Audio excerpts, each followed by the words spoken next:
आज डिस्कस करते हैं मेमोरी मैनेजमेंट। जब हम किसी भी प्रोग्राम को किसी भी प्रोग्रामिंग लैंग्वेज में किसी भी प्रोग्राम को एग्जीक्यूट करते हैं तो internally what is happening inside the RAM, RAM के अंदर क्या होता है जब भी हम कोई प्रोग्राम एग्जीक्यूट करते हैं किसी भी प्रोग्रामिंग लैंग्वेज में। तो सबसे पहले मैं आपको बता दूं, जो हमारी रैम होती है it is divided into three parts, three main parts. वैसे तो बहुत सारे पार्ट्स में डिवाइड होती है, but I am designing only three parts. Heap area, एक होता है हमारा स्टैक एरिया, ये हमारा स्टैक एरिया है। एक होता है कोड सेक्शन। ये हमारी रैम के तीन इंपॉर्टेंट पार्ट्स लिए मैंने। वैसे तो रैम के अंदर बहुत सारे पार्ट्स होते हैं, नीचे भी ऊपर भी, ठीक है। ये हमारे तीन मेन पार्ट्स हैं, code section, stack area, heap area. तो मैं एक जनरल प्रोग्राम लेता हूं, कोई भी एक जनरल प्रोग्राम। मैंने यहां पर सपोज एक फंक्शन लिया, void मेन फंक्शन। ये किसी प्रोग्रामिंग का सिंटेक्स नहीं, जनरल एक ऐसे सिंटेक्स ले लिया। इस मेन फंक्शन ने m1 फंक्शन को कॉल किया। मैं फंक्शन बना लेता हूं m1 फंक्शन।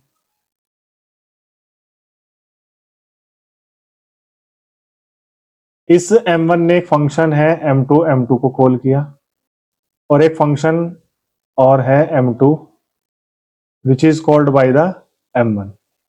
इसके अंदर मैं प्रिंट करा रहा हूं एक जनरल स्टेटमेंट प्रिंट। सपोज मैंने प्रिंट कराया हेलो, ठीक है। ये मेरा एक जनरल प्रोग्राम है। जब मैं इस प्रोग्राम को एग्जीक्यूट करता हूं, व्हाट इज हैपनिंग, इस प्रोग्राम का क्या होता है। तो सबसे पहले मैं बताऊं आपको, जैसे आपने प्रोग्राम एग्जीक्यूट किया, जैसे आपने प्रोग्राम एग्जीक्यूट किया तो क्या होगा, ये तीनों फंक्शंस हमारे लोड हो जाएंगे सबसे पहले कोड सेक्शन के अंदर। यहां पर मेन आ जाएगा विद कोड, फिर m1 फंक्शन आ जाएगा with code, and m2 function load हो जाएगा मेमोरी के अंदर। This is the first step जब हम किसी प्रोग्राम को रन करते हैं, कोड सेक्शन में जाएंगे। फिर कंपाइलर आपका, हमें पता है कि हमारा जो एंट्री पॉइंट है वो मेन फंक्शन है ना। किसी प्रोग्राम का एंट्री पॉइंट क्या होता है, मेन फंक्शन।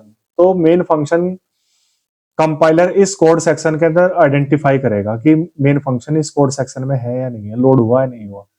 हाँ यस, मेन फंक्शन ऑलरेडी इसके अंदर अवेलेबल है, लोड है। तो क्या करेगा, एक एक्टिवेशन रिकॉर्ड बनाएगा मेन के लिए स्टैक एरिया के अंदर। तो यहां पर क्या होगा, एक एक्टिवेशन रिकॉर्ड बनेगा किसके लिए, मेन के लिए। ये मेन का एक्टिवेशन रिकॉर्ड है। सपोज मेन के अंदर कुछ वेरिएबल्स हैं, इंट एक्स वाई, ये फंक्शन के अंदर है। तो इन वेरिएबल्स को हम क्या कहेंगे, लोकल वेरिएबल। जो फंक्शन के अंदर वेरिएबल्स होते हैं उनको हम क्या कहते हैं, लोकल वेरिएबल्स, ठीक है। ये लोकल वेरिएबल्स भी स्टैक एरिया के अंदर आ जाएंगे, एक्स और वाई। तो आपसे इंटरव्यू में पूछ सकता है कि लोकल वेरिएबल कहाँ स्टोर होते हैं, तो आप बताएंगे कि स्टैक एरिया के अंदर। स्टैक एरिया कहाँ होता है, मेन मेमोरी के अंदर। तो ये एक्टिवेशन रिकॉर्ड बना किसका, इसको हम क्या बोलते हैं, एक्टिवेशन रिकॉर्ड। तो आपसे ये पूछ सकता है एक्टिवेशन रिकॉर्ड कहाँ बनते हैं, तो आप बताओगे एक्टिवेशन रिकॉर्ड्स हमारे मेन मेमोरी में बनते हैं, स्टैक एरिया के अंदर। अब हमारे जो लोकल वेरिएबल है वो हमारे यहां पर आ चुके हैं। अब मेन फंक्शन ने किसको कॉल किया, m1 को। अब m1 को इस कोड सेक्शन में आइडेंटिफाई किया जाएगा, मेन कोड सेक्शन में है या नहीं है, यस अवेलेबल है। तो हमारा कंपाइलर क्या करेगा, जब मेन फंक्शन m1 को कॉल करेगा तो इसका भी एक्टिवेशन रिकॉर्ड बना देगा m1 का। ये एक्टिवेशन रिकॉर्ड बन गया किसका, मेन का, m1 का। सपोज m1 के अंदर भी कुछ वेरिएबल्स हैं a एंड b, तो ये a और b वेरिएबल भी हमारे स्टैक एरिया में चले जाएंगे। उसके बाद m1 फंक्शन ने कॉल किया m2 को, फिर आइडेंटिफाई करेंगे m2 फंक्शन कोड सेक्शन में अवेलेबल है या नहीं, यस दिस इज अवेलेबल। तो ये भी हमारा, इसका भी m2 का भी कोड सेक्शन बन जाएगा मेमोरी के अंदर, m2 ये बन गया। और ये प्रिंट कर देगा हेलो वर्ल्ड। तो हमारा जैसे ही फंक्शंस कॉल्स कंप्लीट होती हैं, सबके एक्टिवेशन रिकॉर्ड बन गए मेमोरी के अंदर, है ना। सबके एक्टिवेशन रिकॉर्ड हमारे मेमोरी के अंदर बन गए। अब जैसे ही M2 फंक्शन कंप्लीट होता है, एग्जीक्यूट कंप्लीट हो जाता है, जैसे हमारा M2 का एग्जीक्यूशन कंप्लीट हो जाता है तो ये एक्टिवेशन रिकॉर्ड डिलीट हो जाता है। ठीक है, ये डिलीट होने के बाद फिर ये कहां से कॉल हुआ था? M1 से। M1 के एक्टिवेशन रिकॉर्ड पे आएंगे, तो M1 का भी एग्जीक्यूशन जैसे कंप्लीट हुआ तो ये भी एक्टिवेशन रिकॉर्ड डिलीट हो जाएगा। M1 को किसने कॉल किया था? मेन ने, तो मेन का भी एग्जीक्यूशन कंप्लीट हो गया। तो जैसे कंप्लीट हुआ तो ये भी हमारा एक्टिवेशन रिकॉर्ड मेमोरी से डिलीट हो जाएगा। तो इस तरह से हमारे एक्टिवेशन रिकॉर्ड्स स्टैक के अंदर बनते हैं।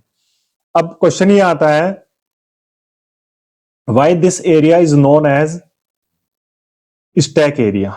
अगर आप यहां पर ऑब्जर्व करो, यहां पर जो सीक्वेंस है of activation record creation and deletion, ये इस तरह से बिहेव कर रही है जैसे स्टैक में सबसे बाद में कौन सा फंक्शन आया था? M2, और सबसे पहले डिलीट भी M2 हुआ। ये प्रॉपर्टी किसकी है? Last in first out. ये प्रॉपर्टी किसकी है? स्टैक की। और सबसे पहले कौन आया था? मेन आया था, सबसे लास्ट में डिलीट यही हुआ मेन। तो ये प्रॉपर्टी किसकी है? मेन। ये स्टैक की प्रॉपर्टी है। तो इस प्रॉपर्टी की वजह से इस एरिया को क्या बोलते हैं? स्टैक एरिया बोलते हैं। ठीक है, तीसरा इंपॉर्टेंट पॉइंट, हमारे जो ए और बी वेरिएबल और एक्स वाई वेरिएबल्स हैं, ये कहां पर स्टोर होते हैं? स्टैक एरिया के अंदर। ये कब डिलीट होते हैं? जब हमारा एक्टिवेशन रिकॉर्ड डिलीट होगा तब ए एंड बी भी, एक्स और वाई भी ऑटोमेटिकली डिलीट हो जाएंगे जब हमारा एक्टिवेशन रिकॉर्ड डिलीट होगा मेमोरी से। ठीक है, तो इसी वजह से जो हमारे लोकल वेरिएबल्स होते हैं उनको मेमोरी से डिलीट करने की जरूरत नहीं है, ये ऑटोमेटिकली डिलीट हो जाते हैं। तो जो लोकल वेरिएबल्स होते हैं उनका जो दूसरा नाम है ऑटोमेटिक वेरिएबल भी है। ऑटोमेटिक वेरिएबल्स भी बोलते हैं इनको, टेम्परेरी वेरिएबल्स भी बोलते हैं, क्योंकि थोड़े टाइम के लिए बने, टेम्परेरी टाइम के लिए बने। ठीक है, तो तीन नाम है लोकल वेरिएबल्स के, local variable, automatic variable and temporary variable. This is the concept of memory management. तो हमारे प्रोग्राम्स के लिए जब भी आप कोई प्रोग्राम एग्जीक्यूट करते हैं तो हमें सिर्फ दो सेक्शन चाहिए। आपके प्रोग्राम को एग्जीक्यूट करने के लिए रैम के दो सेक्शंस आपको जरूर चाहिए minimum, stack area and code section. दो मिनिमम एरियाज आपको चाहिए। अभी मैंने हीप एरिया की बात नहीं की, नेक्स्ट वीडियो में मैं आपको बताऊंगा कि what is heap area, how to create space in heap area. ठीक है, तो ये कुछ इंपॉर्टेंट पॉइंट्स थे रिलेटेड टू मेमोरी मैनेजमेंट। तो ये हर एक प्रोग्रामिंग लैंग्वेजेस में होते हैं।